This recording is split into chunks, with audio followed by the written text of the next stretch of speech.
What's up everyone? Welcome back to Quest Mode. Everybody knows that everybody loved Super Mario Odyssey, but what do you play if you've already beaten the game?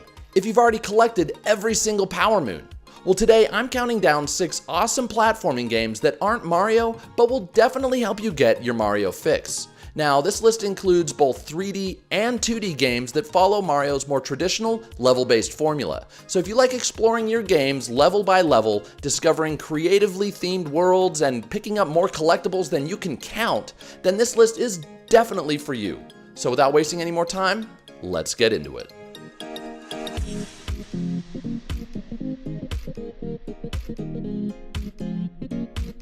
If you haven't heard of Poi Explorer Edition, there may be a good reason for that.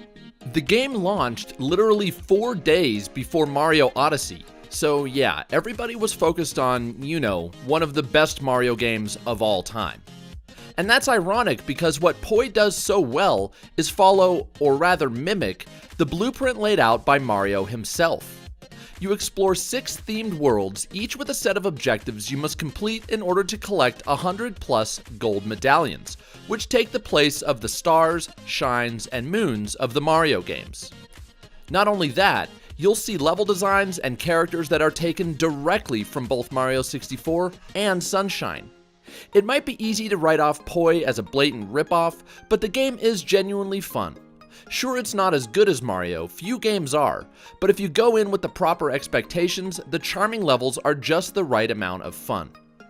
And there are mini-games, challenges, and extra collectibles that'll keep you busy long after you've completed the main objectives.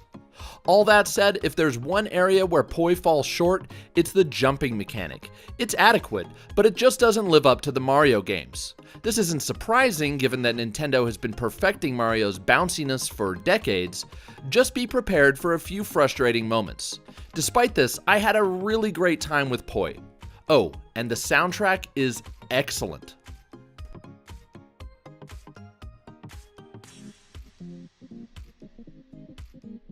I know what you're thinking. Why would I play a Sonic game if what I want is more Mario? But think about it. Back in the console wars of the early 90s, Sonic got his start as an alternative to everybody's favorite Italian meatball. If you were a Sega kid, Sonic was the next best thing. But unlike games like Poi, Sonic Mania is anything but a clone. That's because Sonic puts his own spin, pardon the pun, on the platforming genre with high-speed antics and incredibly elaborate levels. If you've ever wanted to zoom through a giant Rube Goldberg machine, that's exactly what Sonic Mania feels like. The game is broken up into zones, each of which is brought to vivid life by its own unique visual style and soundtrack. But what sets these levels apart from virtually every other platformer is the way they merge Sonic's trademark sense of speed with an element of exploration. The more familiar you get with each zone, the longer you'll be able to maintain your momentum, but you'll occasionally want to slow down in order to see what secret lurks behind that suspicious wall or atop that high plateau. Very few Sonic games have successfully combined these competing elements of speed and discovery, but Sonic Mania nails it. 20 years ago, nobody could have imagined any Sonic game on a Nintendo console, let alone one of the very best.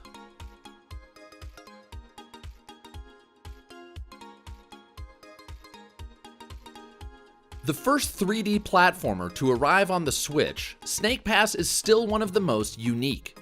While there's no question it takes inspiration from the 3D Mario games, it manages to do so without Mario's hopping and jumping. After all, in Snake Pass, you have no legs. Instead, you wrap, twist, squeeze, and slither your way around 15 colorful stages. It definitely moves at a slower pace than the other games on this list, but it's surprisingly enjoyable. And if you're wondering what it's like to control a snake, the basics work like this. You prop the front half of your body high enough to slither up steps or around a branch of bamboo, and you can then tighten your grip and propel yourself forward as you hang on for dear life. As you get the hang of it, you soon find yourself climbing to dizzying heights thanks to Jungle Gym-style level design. It sounds strange, and it is, but what's even stranger is that once you get used to things, you start to think like a snake, and getting from point A to B to C becomes a challenge you'll welcome with open arms. If you had arms. My only gripe with the game is that I wish the stages had unique objectives, but alas, they all have more or less the same goal: Collect 3 keystones to activate the portal and get to the next level. Is it basic? Yes, but it's definitely different and it's well executed. Plus, the slow pace and soothing soundtrack make for a surprisingly relaxing experience.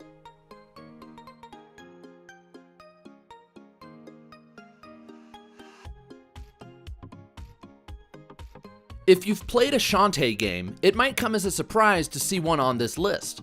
While they're all great, the series traditionally takes influence from Metroid and Zelda, not Mario. But HALF-GENIE Hero ditched the open-world Metroidvania slant of previous Shantae games and instead broke things up into visually distinct levels. Don't get me wrong, it still borrows exploration elements from Metroid and an inventory system from Zelda, but the compartmentalized and themed stages make this game more likely to scratch your Mario itch. Also, a lot of the missions involve collecting and retrieving items, which our plumber friend knows a thing or two about. Lastly, Shantae's ability to transform into different animals, each with their own ability, felt reminiscent of the Frog, Tanuki, and other suits from Mario 3. Not to mention Cappy's ability to possess characters in Mario Odyssey. Whether you think Shantae should be on this list or not, I hope we can all agree that the game is good. Tight controls, beautiful graphics, genuinely funny writing, and some surprisingly awesome bosses make this game a ton of fun. Just be warned that HALF-GENIE Hero is pretty short. Most gamers will beat it in just 6 to 8 hours, but it does offer several extra modes upon completion, and this is a game I think a lot of people will want to spend the extra time with in order to achieve 100%. Nonetheless, I think it's worth a purchase, especially if you see it on sale.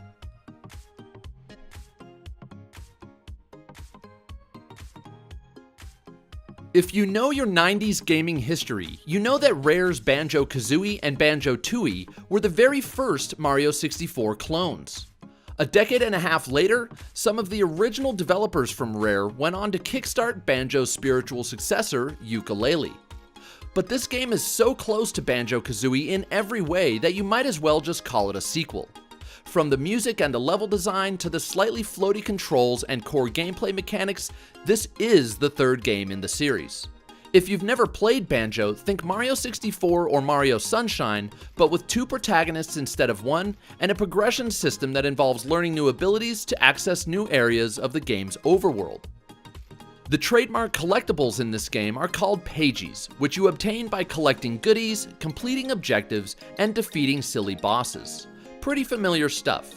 But as with Rare's games of the mid to late 90s, what sets YOOKA-LAYLEE apart is the richness and detail of its massive worlds.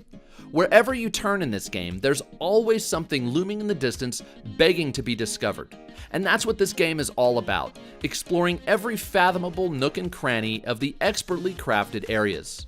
Sure, some gamers were bummed that YOOKA-LAYLEE added virtually nothing to the 3D collectathon formula, but for me that was okay because traversing each level was like running around the set of a Pixar film with secrets to discover and puzzles to solve. Who doesn't want that?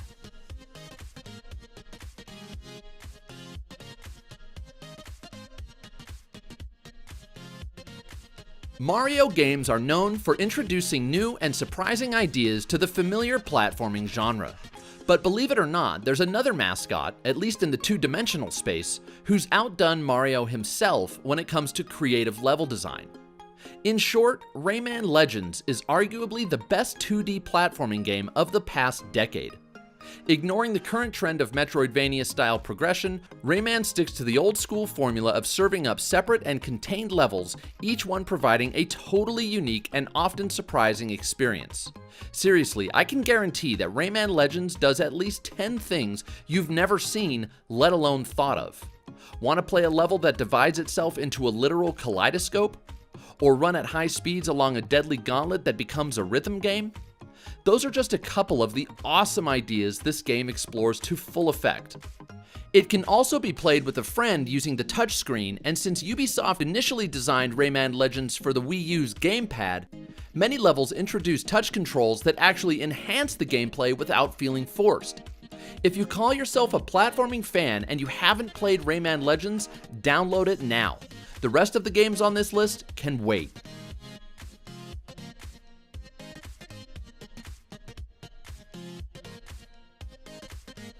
Well, thank you guys so much for watching the entire video. If you enjoyed it, please drop a like. And if you want to see more content just like this, let me know in the comments. And if you never want to miss one of my videos, all it takes is clicking that subscribe button.